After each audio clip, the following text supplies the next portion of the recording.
Olá, olá, tudo bem? Mais uma vez aqui juntos para compartilharmos da palavra do Senhor.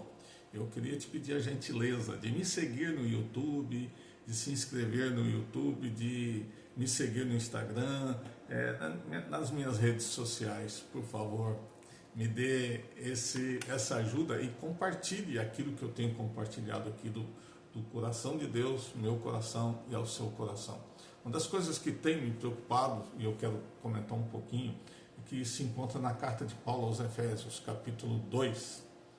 Toda a carta é linda, maravilhosa, toda a escritura sagrada de Gênesis a Apocalipse é perfeita, então eu desafio você a ler, pensar nisso. Mas uma das coisas que tem me preocupado é que quanto mais eu converso com as pessoas, mais eu me sinto responsável por elas. E uma das questões básicas da vida humana é a salvação. A Bíblia fala muito em salvação, nós falamos muito em salvação. E o que é salvação? Não é?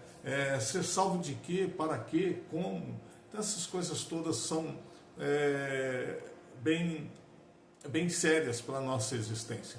Deus, quando nos criou, Ele nos criou perfeitos e perfeitamente habilitados para toda boa obra. Mas quando Ele nos cria com liberdade. A perfeição nos deu essa liberdade. E Ele criou o homem à sua imagem e semelhança, lembrando da Trindade ali na criação, Deus Pai, Filho e Espírito Santo criando todas as coisas. Quando Ele vai fazer o homem, ele diz, façamos o homem à nossa imagem e semelhança. Então Ele criou o homem e mulher, macho e fêmea, tá? Macho e fêmea, não tem outro gênero, macho e fêmea. Então, mas os criou perfeitos. Então eles tinham liberdade para escolher o que eles queriam fazer. E eles escolhem deliberadamente desobedecer a Deus. Portanto, Deus havia dito que ele ia morrer. Então o homem morreu espiritualmente, não é?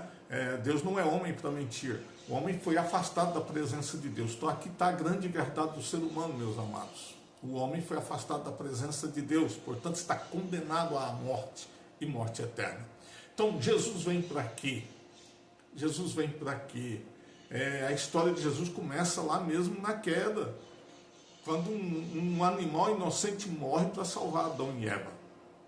E a história vai mostrar, apontar todos os sacrifícios para a pessoa de Jesus. Mas isso é muito sério. Eu desafio você a pensar nisso. Seja homem, mulher, médico, enfermeiro, gari, seja funcionário público, enfim, não importa a sua profissão, não importa a sua classe social, não importa a sua condição financeira, não importa a sua condição intelectual, nada disso importa. O que importa é que você precisa começar a pensar na salvação. E salvação de quê?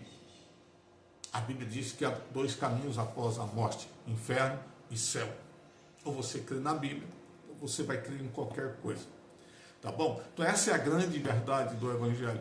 Nós precisamos começar a pensar na vida eterna em Cristo Jesus. E Paulo vai falar no capítulo 2 de Efésios. Ele vos deu vida, estando vós mortos nos vossos delitos e pecados. Paulo, o apóstolo Paulo, falando aos crentes de Éfeso. Ele não está falando para todo mundo. Ele está escrevendo uma carta aos Efésios, lembrando-os que Deus os deu vida, estando eles mortos nos delitos e pecados. Estavam mortos.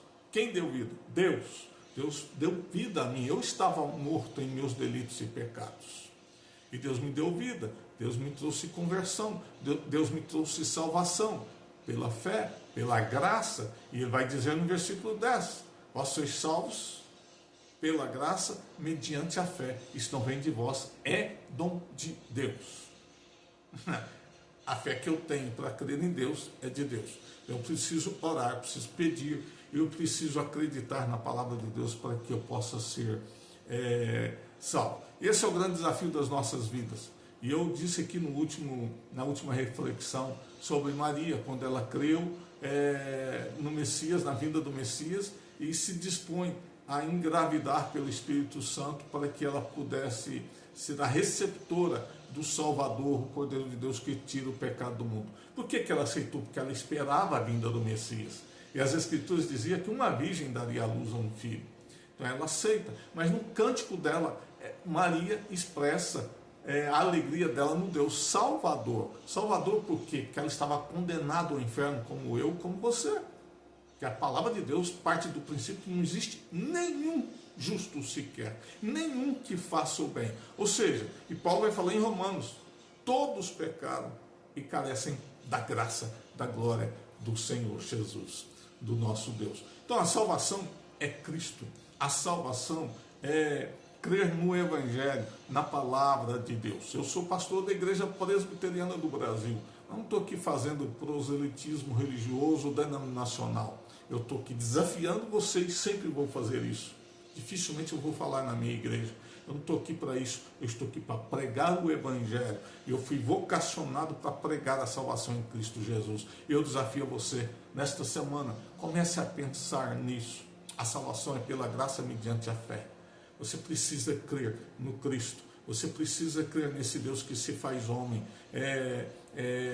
habita entre nós, cheio de graça e verdade, vai morrer numa cruz sem nenhum pecado, porque ele estava pagando pelos meus pecados, ele estava pagando pelos seus pecados.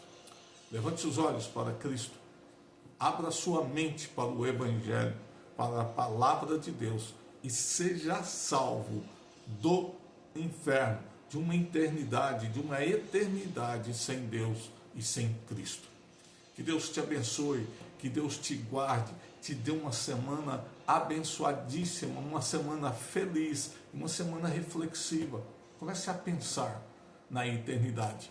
A vida é breve, nós somos como neblina, ela aparece e logo desaparece.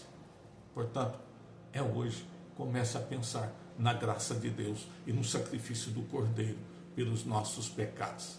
Que Deus te abençoe e te guarde, uma semana feliz e abençoada.